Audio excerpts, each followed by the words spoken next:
Teo afaka va ianao? Teo afaka va ianao?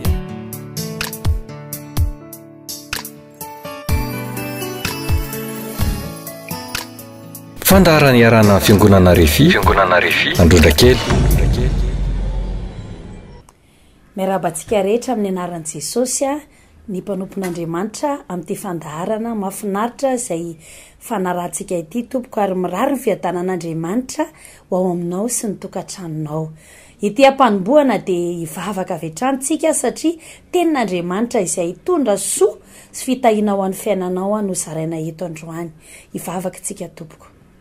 Ry Andriamanitra avo indrindra mpanao natra sy ny tany io, mankasitraka anao indray izay amin'ity anio ity, raha mbola afaka iaino ny teninao, afaka hanambara ny teninao. Ny fantatro Andriamanitra dia velona ny teninao, mahery ny teninao, maranitra no sabatra roa lela, ary hiasa amin'ny tsiraray avy izay manaraka ny fandaharana. Mankasitraka anao izay ny amin'ny fiasanao mahery. Misaotra fanamasina fa miaraka miasa amiko ianao amin'ny fampitana izany ary miasa ao anatin'izany. Velona ianao ry Andriamanitra io amin'ny anaran'i Jesosy Kristy. Amen. Ny ten'Andriamanitra izay zaraiko amintsika eto androany dia mitondra ny lohateny hoe avelao anova ny tantaram-piainanao Andriamanitra. Avelao anova ny tantaram-piainanao Andriamanitra. Amin'ny fomba ahoana moa no ahafahan'Andriamanitra anova ny tantaram-piainanao?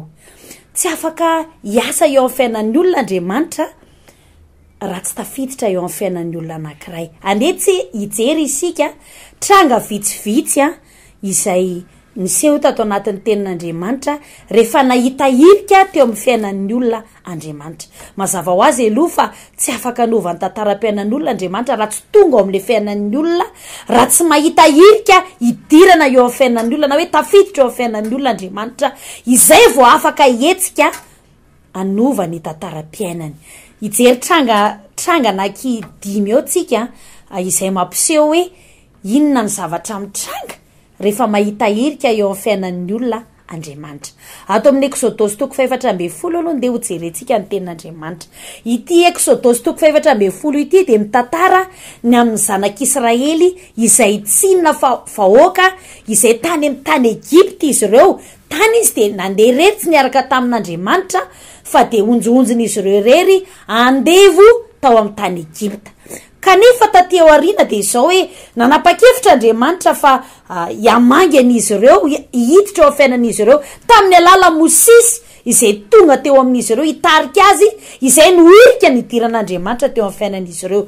Rehefa navoaka an'Andriamanitra ary tamin'ny alala Mosesy izy ireo tao amin'ny tany Egypta ho any amin'ny tany tsara indrindra, tany soso malalaka dia ny tany tondra-dronosy tanteny, dia izao hoe nisy tranga maro teny an-dalana teny, anisan'ny lehibe anankiray neto amin'ity Exodosy 4:10 ity. Teo amin'ity fotoana anankiray ity dia nisedra nanatrika ranomasina izay tsy maintsy epitana ny zanak'Israely. Zanak'Israely zany moa dia vahoaka enetso izy ny tenin'Andriamanitra. Vahoaka be zany, tena vahoaka be mihitsy. Kanefany dia izao hoe anepitany ny ranomasina mena any no tanjona andehanan'izy ireo. Tsy adino koa nefa tamin'ity fotoana ity fa nisy ireo nanenjika vahoarina dia tsy iza fa ny Egyptianina izay romotra dia romotra miaraka amin'ny soavaly sy ny kalesy andripaka an'izy ireo. Zany hoe tena olana lehibe tokoa natrehany teto. Fa voalazany tenin'Andriamanitra amin'ny 13:10 izay vakitsika amin'ny anaran'i Jesosy zao ny tenin'Andriamanitra manao hoe ary Mosesy tamin'ny olona, aza matahotra ianareo mijanona fa ho hitanareo famonjen'i Jehova izay ataony ho anareo anio, fa ny Egyptianina izay hitanareo anio dia tsy ho hitanareo intsony mandrakizay. Jehova hiady ho anareo fa ianareo kosa angina. Eto zany dia mazava tsara mihitsy hoe tsy nisy tamin'ny fahaizan'izy ireo fa tena hoe hirika ny idiran'Andriamanitra tao anatin'ity olana ngezabe, tranga ngezabe ny tranga teo amin'ny fiainany reto vahoaka ny Israely reto. Inona raha zavatra nitranga teto teo anoloanan'le ranomasina?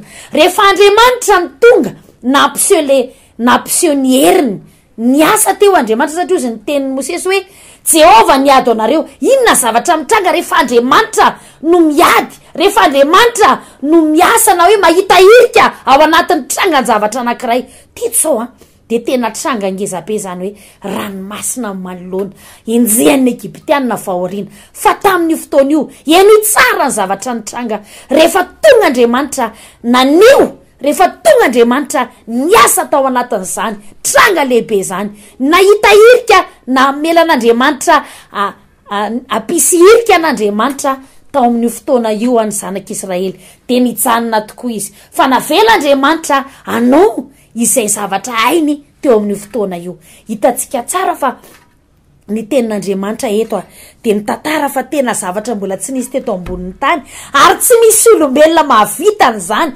hatrany amin'ny andohaniny zao tontolo zao ka hatramin'izao vanim-potoana iainantsika zao de tsy mbola nisy olombelona navita an'izany hoe nampisaraka roa ranomasina ngezabe ka nandeha tany maina teto zany zao de zao hoe rehefa nahita irika Andriamanitra teo amin'reto vahoakan'Israely reto naneho famonjena lehibe de izao hoe ranomasina ngezabe no nozarain'Andriamanitra roa tena zavatra mahagaga zany tena surnaturel zany na ihany koa hoe tsy araky ny lalan'ny natiora zany nataon'Andriamanitra izany zany hoe ty trangan-javatra lehibe trangan-javatra voalohany izay ambarako amintsika ity zany de mampiseho fa rehefa mahita irika Andriamanitra ao anatin'ny tranga ao anatin'ny olana ka izy ny mandray atanana ny olana io izy no miasa ao anatin'ny olana io izy ny teny Mosesy hoe Jehova niady zany hoe rehefa miady ao anatin'le olan'Andriamanitra de misy zava-mahagaga ngezabe mbola tsy nisy teto ambonin'ny tany rehefa Andriamanitra zany no mahazo irika miasa ao anatin'io tranga lehibe io na olana ngezabe io de izao hoe zavatra mbola tsy nisy teto tany anony tranga raha ohatra hoe olombelona no nanao zavatra teo namonjy teo mety hoe sambo no mba hoe proposition nataony na tsy fantatro ihany koa kanefa tamin'izany fotoana zany de tsy nanana sambo ny zanak'Israely tsy nanana fahefana hoe misy sambo tamin'izany mbola tsy nisy zany sambo ngezabe ary tsy nananana izy ireo koa zany sambo zany tsy nananana zany kanefa kosa na inona tsy nananana izy ireo rehefa nanome irika an'Andriamanitra izy amelan'Andriamanitra izy hiditra tsihatra ao anatin'izany adiny zany de nitranga ny zavatra surnaturel izay tsy mbola nisy teto ambonin'ny tany ary tsy vita niza teto ambonin'ny tany zay aloha no trangan-javatra voalohany no tranga voalohany zaraiko aminao araky ty tenin'Andriamanitra amin'ny Exodus 7:20 ity hoe rehefa mamelan'Andriamanitra zany ny olona mamelan'Andriamanitra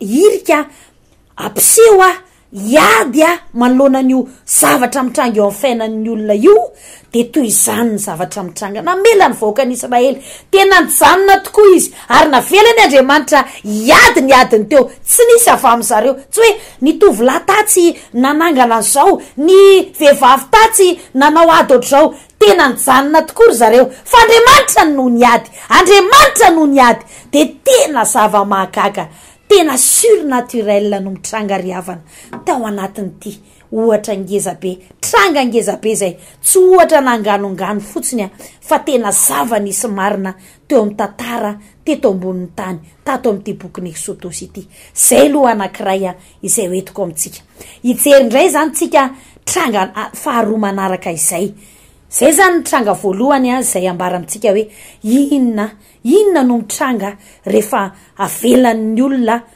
ahita irika eo amin'ny fiainany Andriamanitra iadiny de inona no mitranga eo amin'ny fiainany zava-mahagaga hoe ranomasina zany be ana ranomasina zany agny riavana tena tsy hita velively ny velarany ny alaliny tena tsy hita velively kanefa de izao hoe vitan'Andriamanitra nampisaraka an'izany tao anatin'ny ora nandritry ny alina tao anatin'ny ora atao hoe vitsivitsy maromaro tao anatin'izany ndray alina fotsiny de vitan'Andriamanitra nampisara roan'izany ranomasina zany tena tranga spesial zany tena surnaturel zany rehefa mamelan'Andriamanitra irika iadiny ny vahoakan'Israely teto de izany no tranga faharoa anankiray ary de hijeritsika eo filazantsarany Jaona ny filazantsarany Jaona toko faharoa andeha ho jerentsika indray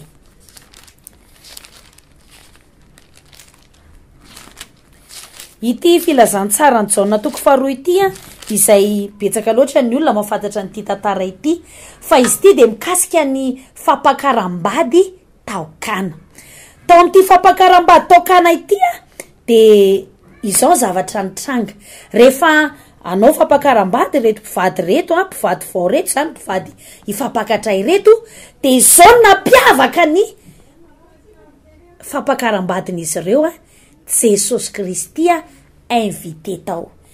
Izy zany namela an Jesosy nanome hirika an Jesosy ho tonga teo amin'izany atao hoe fotoana goavana na événement ngeza be eo amin'ny fiainana zany na fampakaram-bady zany. Betsaka ny olona napakabady tamin'izany fotoana zany fa izy roa reto de izao hoe Jesosy nasainy tao amin'ny fampakaram-badiny tao amin'ny raharaha zay nataony io. Rehefa nasainy tao ary Jesosy de nisy olana tao. Ny olana de voalazan'ny tenin'Andriamanitra vakitsika ny Jaona 2 de eo amin'ny andininy 7 de zao ny voasoratra. Ary rehefa lany ny divay de hoy ny reny Jesosy taminy tsy manana divay izy. Zay ny tenin'Andriamanitra zay milaza fa lany ny divay. Zay zany ny olana nitranga. Tsy manana divay izy nefa ny fanasana mbola tsy tapitra, mbola ny tena mpanasana. Olana zany hoe mbola tsy voky ny olona, tsy ampy ny sakafo kanefa ny fotoana mbola tsy tapitra. Fa izao tao amin'ity tranga faharoa ty de hoe Jesosy tao anaty fampakaram-bady. Jesosy aloha tsy tonga ho azy tao fa nasaina tahaka ny olona rehetra tonga nanatrika amin'ny fampakaram-bady Jesosy.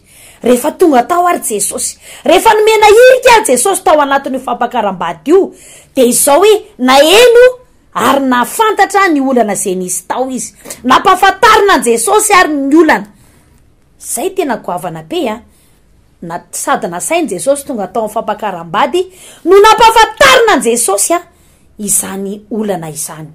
Tsy vitan'izany moa fa Maria zany tena niteny tamin'i Jesosy hoe tsy manana divay izy.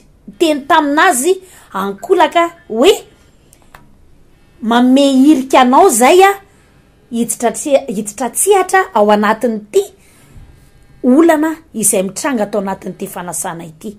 De inona tokoa raha zavatra nataony Jesosy? Rehefa namena hirika Jesosy hiasa de niasa tokoa izy fa tamin'ny fomba surnaturel nesany Jesosy. Inona zavatra nataony Jesosy? Nasainy fenona rano nisy ny vato. Voalazan'ny tenin'Andriamanitra. Rehefa ny fenona rano nisy ny vato de izany nety naroso teny ambony latabatra akory ny agagana fa niova divay tsara izany rano izany. Tsy mbola nisy olombelona koa navita an'izany teto ambonin'ny tany. Fa rehefa niasa Jesosy tao anatin'io, nahazo hirika Jesosy, navelany izy mivady Jesosy, anao niasa mahagaga ataony, navelany hetsika Jesosy tao anatin'ity fampakaram-bady ity de inona zavatra nitranga? Namany olana izy mivady izy tamin'ny fomba surnaturel.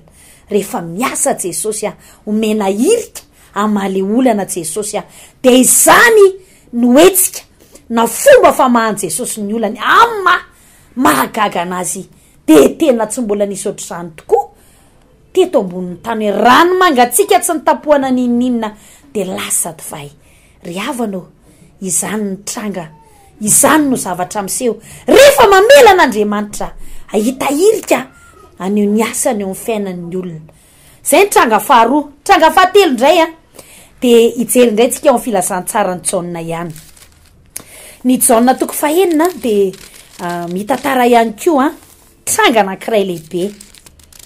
Tranga anankiray lehibe. Zavatra nisy teto indray de tao anatiny tsy fahampitsakafo. Tao anatiny tsy fahampitsakafo zay ny olana ny tranga. Ty Jaona 2 ity moa zay betsaka loatra koa no mahafantatra azy, fa betsaka ihany koa tsy mahafantatra ny zava-miafiny izay ambarany io Jaona 2 io. Rehefa tany tendrombohitra nampianatra Jesosy de inona zavatra nitranga? Tonga ny anohanana nona ny vahoaka maro zay voalazan'ny tenin'Andriamanitra hoe ny lehilahy 5,000. De raha ataontsika isa maivamaivana hoe ny lehilahy 5,000 ny vehivavy koa zany 5,000 ny ankizy zany ataontsika en moyenne hoe 3 ny zanaky ny jiosy zany ataontsika en moyenne ohatra zany zay farafahakeliny de ataontsika hoe 3 x 5 15,000 ny ankizy, 10,000 ny olon-dehibe 25 000 personnes zany ny olona tamin'io fotoana io no tsy maintsy omena sakafo. Tena tsy mora zany mamana olona 25 000 personnes ary atao voky izy ireo. Fa izao rehefa navela Jesosy hiasa tao anatin'ity tranga tsy fampitsakafo ity, de izao hoe izao zavatra ny tranga. Inona nataony Jesosy Kristy tao anatin'izany? Jesosy tia nome sakafo ny olona. Jesosy de manome sakafo, manampy ary mamonjy, mameva olana amin'ny tsy fampitsakafo. Inona zavatra ny tranga riavana tamin'io fotoana io? Navela Jesosy anao ny asany. Ny zavatra nasain Jesosy natao de hozy Jesosy hoe eto tia zay mofo misy any. Ny besaina rehetra maha-olombelona aloha de niteny hoe mofo kely anankiroa mba ananako.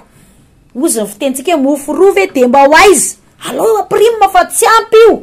De satria everin'ny olona fa tahaka azy Jesosy izay tsy mahay afa-tsy ny hoe mofo roa de zaraina amin'ny olona tsy haiko angamba efatra na enina ny vitan'izay. Izay ny vitan'ny olombelona. Fa ny tenin'Andriamanitra milaza fa ny zavatra rehetra de tsy misy tsy possible amin'Andriamanitra. Fa Andriamanitra de mahay zavatra rehetra. Voalaza ny tenin'Andriamanitra fa ny zavatra rehetra de hain'Andriamanitra. Tsy misy tsy hain'Andriamanitra. Ary teto amin'ity Jaona 4:9 ity de nanapirofo an'izany satria nahoana?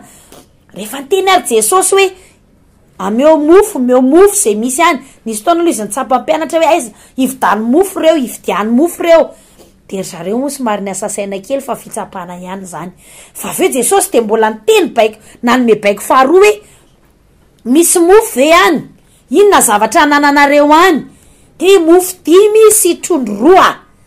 Raha maha-olombelantsika zany na zava-misy eto amin'ity tany ity de hoe mahavita inona moa ny mofo 5 sy ny trondro 2?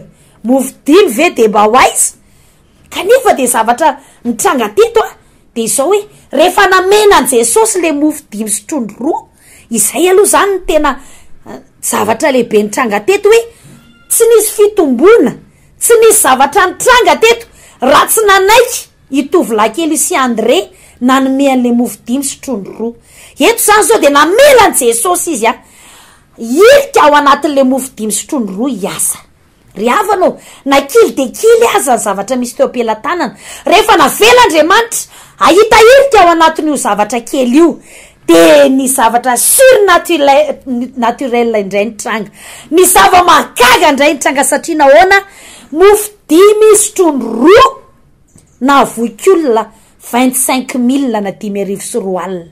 Riavanao, ahoana ny zarana an'izany raha maha-olombelona na ny olona mahay mizara indrindra eto ambonin'ny tany aza tena tsy mahita ary tsy hainy ny zarana an'izany mofo anaky 5 na de ataontsika hoe mofo farazay lava indrindra ara sy trondro anankiroa. Fa rehefa namena irika Jesosy hiasa tao anatin'ny mofo 5 sy trondro 2 io, tena avokolona 5,4 alina.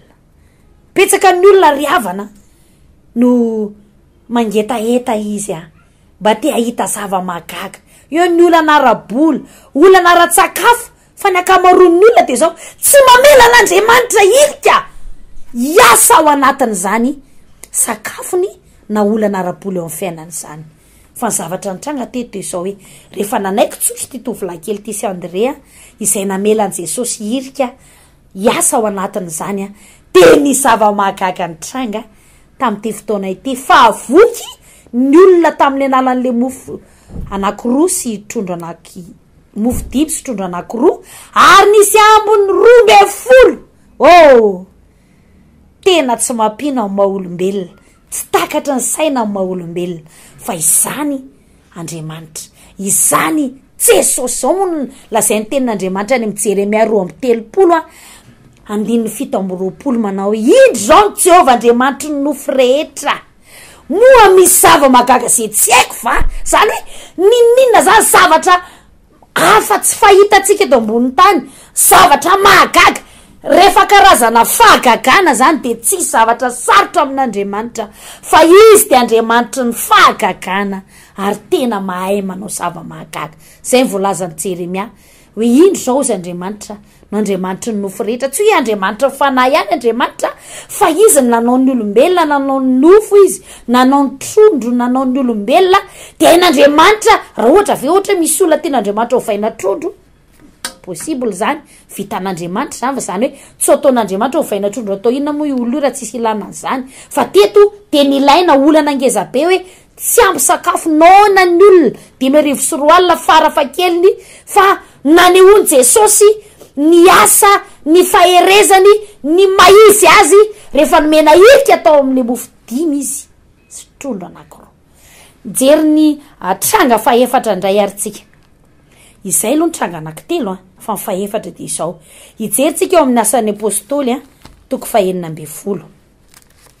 Asan'ny apôstôly ndray toko 9 misy tranga anankiray ihany koa zay ngeza be izay mampiseho hoe rehefa mahita irika eo amin'ny fiainan'ny olona Andriamanitra de izao hoe inona ny zavatra miseho amin'ny fiainany.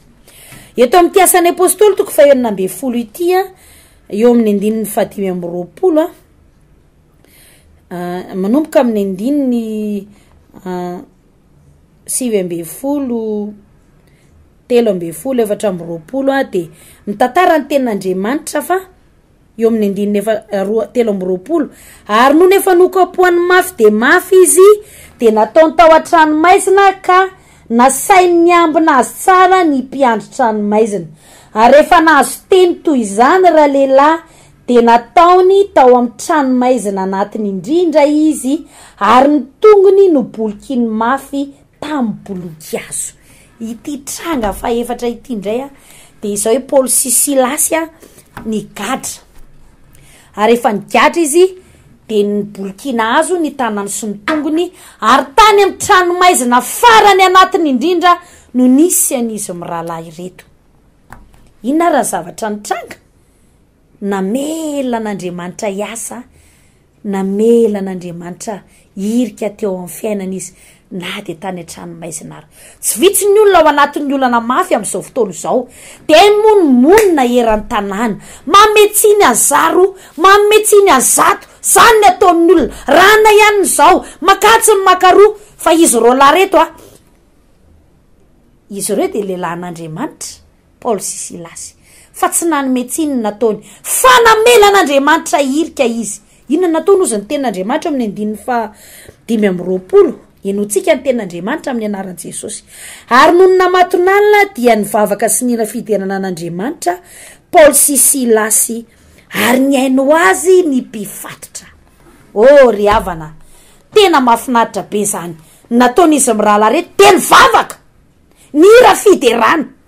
Ary zany indrindra nge ny tomanay anao zay manokana tompoko de mitona anao amin'ny fotoam-bavaka zay tanterahana amin'ny fiangonana ao Androndrakely zay anasanay anao, afatsika mivavaka, afatsika mira fiderana izay ahitantsika afan'Andriamanitra, ahita irika eo amin'ny fiainatsika ka na inona tranga na olana eo amin'ny fiainanao. Raha vao mahita irika eo amin'ny fiainatsika Andriamanitra de anova ny tantaranao.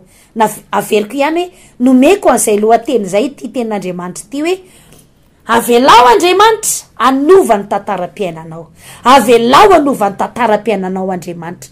Io olona zay mitranga amin'ny fiainanao io de afaka ny va tsara io, afaka io vao tsara ny tantaram-piainanao. Tsy hoe hiala eto tany anao vao sambatra ozy ianao fa am'izao ora itenenako zao, am'izao andro avelomanao zao. Reto tantara zay tranga izay netiko teto anatrehantsika reto de zava-nisy amin'ny andro aveloman'ny olona eto ambony ty tany ity. Rehefa tonga Andriamanitra namela an'Andriamanitra irika teo amin'ny fiainan'ny olona, tena hita fiovana, nahita zava-magaga, nahita vaolana teo amin'ny fiainany. Hitantsika tsara fa izy mirahalahy reto mpanompon'Andriamanitra, lehilahin'Andriamanitra, tao anatin'izany izy de nihira izy de nivavaka. Tsy nitomany nataony. Tsika tsy vaolana le mitomany, tsy vaolana le mamoy fo. Olana hafa indray no entan'izany, aretim-po, ina ihany koa ohatra. Mety hoe tension miakatra, tsy fantatro ihany koa fa ny zavatra tokony tena ho ataon'ny olona de hoe ahoana ny afahan'Andriamanitra hitahirika eo amin'ny fiainako ka ampiseho hiasa amin'ny Andriamanitra satria tsy mataka ny olona rehefa miasa hoe ohatr'izao fotsiny vitany fa malalaka be Andriamanitra tsy zavatra tsy vitan'Andriamanitra rehefa nira sy ny vavaka izy rola satria ny vavaka mantsy miantso an'Andriamanitra ny hira ihany koa fiderana de miantso an'Andriamanitra ka rehefa tonga teo Andriamanitra de izao hoe misy orohoro-tany tsy misy olona mahay manao orohoro-tany ny ranon'orana angamba mety azon'ny olona manao rano-tsira manao kely ny olona fa ny orohoro-tany zany Andriamanitra navita zany ary nampiva ireo fatorana teo amin'ny tanan'izy ireo tonga ny vahaolana surnaturel rehefa mahita hirika eo amin'ny fiainan'ny olon'Andriamanitra farany de izao hoe anankiray fahadimy izay hitondrako antsika ry havana de izao hoe ao amin'ny filazantsara Marka 9:9 izay mampiseho tantarana zazalahy anankiray izay nafatotry ny demonia ato amin'ity Marka 9:7 ity trangan-javatra lehibe ihany koa anankiray ity zazalahy ity ozy ny ten'Andriamanitra eo amin'ny soramandry amin'ny 9:12 manao hoe ninasitrana an Jesosy ilay zazalahy nampahorian'ny demonia teto zany de nampahorian'ny demonia izy azadiny fa tsy vitsy ny olona nampahorian'ny demonia amin'ny karazana aretina tsy fahitatory fatorana amin'ny fahazaran-dratsy maro azadino fa ny devolo mitondra an'ireny fangidina fangetsahana maro reny zao nefa ny zavatra lazaiko aminao ity tovolahy kely ity rehefa nentina teo amin'ny Jesosy navely Jesosy anao asa magaga namena hirika Jesosy asa teo amin'ity tovolahy ty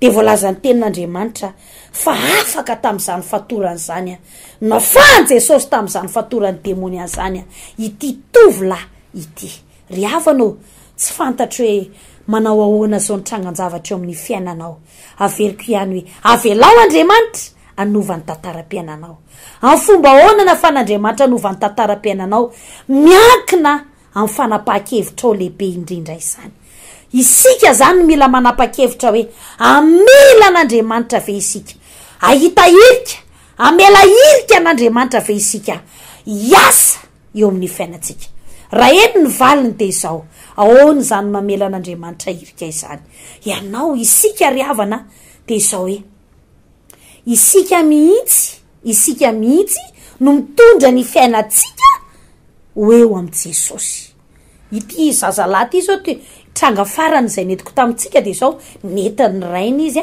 ho eo amin'ny Jesosy hoeto ny fiainanao ao amin'ny Jesosy zay de manasanao ny amin'ny fotoam-bavaka izay tanterahanay ao androndra kely isaky ny talata sy alakamisy amin'ny ray sasany fa ny alahady ihany koa izay fotoana lehibe izay misy vavaka misy fiderana misy fanafana ihany koa amin'ireo fatorana amin'ny karazany na inona fatorana misy eo amin'ny fiainanao na inona endrika isehoany zany atao hoe olana safotofoto tranga eo amin'ny fiainanao zany de manasa anao izay tompoko amin'ny anaran'i Jesosy amin'ny 7 amin'ny 9 amin'ny 12 ary amin'ny ray sasany manasa anao zay tsy afaka niova ny tantaram-piainanao raha tsy mamela an'Andriamanitra hirika anao izany eo amin'ny fiainanao ianao manasa anao zay anivelana Tananarivo ianao tongava amin'ireo fiangonana refy sampanandrondra kely ivelana Tananarivo any amin'ny faritany rehetra any anasana ianao ho atsika rehetra manaraka ny fandaharana de manasa anao izahay tongava ry havana fa tena tsy anenenanao zany tsy afaka niova ny fiainanao raha tsy mamela an'Andriamanitra hirika hiasa eo amin'ny fiainanao ianao mila mitondra ny fiainanao amin'ny Jesosy ianao mila manapa-kevitra ianao tondra ny fiainanao ao amin'Andriamanitra ry havana fa izany no atonga ny fiainanao ny tantaram-piainanao iova izany farana koa ny afatr'Andriamanitra izay netiko teto amin'ity toerana ity tamin'ity fotoana ity ry havanao afaka iova ny tantaranao afaka iova ny tantaranao na inona manamana ahoana na manao ahoana ny zavatra mamatotra anao na ny safotofotom-piainana trianao tsy zavatra tsy hain'Andriamanitra ozy ny Hebreo 13:15 hoe Jesosy Kristy tsy miova omaly anio ary mandrakizay tsy miova Andriamanitra mbola navita ny zandretrarehetra zany izy ary mbola mavita ny zandretrarehetra zany izahay mato milaza aminao vavolombelona maro reo tranga teo amin'ny fiainanay na ny fatorany fahotana tsy hainay nanovany zany fa nentinay tao amin'i Jesosy ny fiainanay de niasa Jesosy niasa Andriamanitra nanova ny tantaram-piainanay ho tonga tsara lavitra no teo aloha ka nasana ianao ity ampamarana anary de hivavaka ao anao mba hikasika anao ny fanamasina ka izao hoe anana hery ianao andeha koa hitondra ny fiainanao ao amin'Andriamanitra ka iova ny tantaranao hivavaka tsika tompoko ry Andriamanitra mahery mahagaga mpanao ny lanitra sy ny tany mahay manova ny fiainan'ny olona mahay mamany ny olana rehetra na karazan'inona na karazan'inona ry ilay mamany fatorana rehetra na karazan'inona na karazan'inona ho anao rery ny voninahitra misaotra anao ny afamanginao ry olona maro izay nanaraka ny fandaharana amin'ny anaran'i Jesosy Kristy ninona sakana fisalasalana ravo zany arodako zany amin'ny anaran'i Jesosy manonona ho androany ho an'izay rehetra marary manaraka izao fandarana izao manaraka izao fandarana izao sitranina izy amin'ny anaran'i Jesosy afana izy amin'ny anaran'i Jesosy ary reo manapa-kevitra amonjy ny fotoam-bavaka izay tanterahana ao anatin'ny fotoana rehetra izay tanterahany mpanomponao de izao ianao miasa amin'ny tsiraray avy amin'ny anaran'i Jesosy Kristy ravany sakana rehetra misaotra ry Andriamanitra eo fa mahagaga tokoa ianao ary mbola mahagaga ary tsy misy tsy hainao atao amin'ny anara maherin' Jesosy amen iny ary tompoko de manao mandram-peona amintsika rehetra makasitraka ny amin'ny fanarahantsika ny fandaharana tahin'Andriamanitra tompoko eo afaka va ianao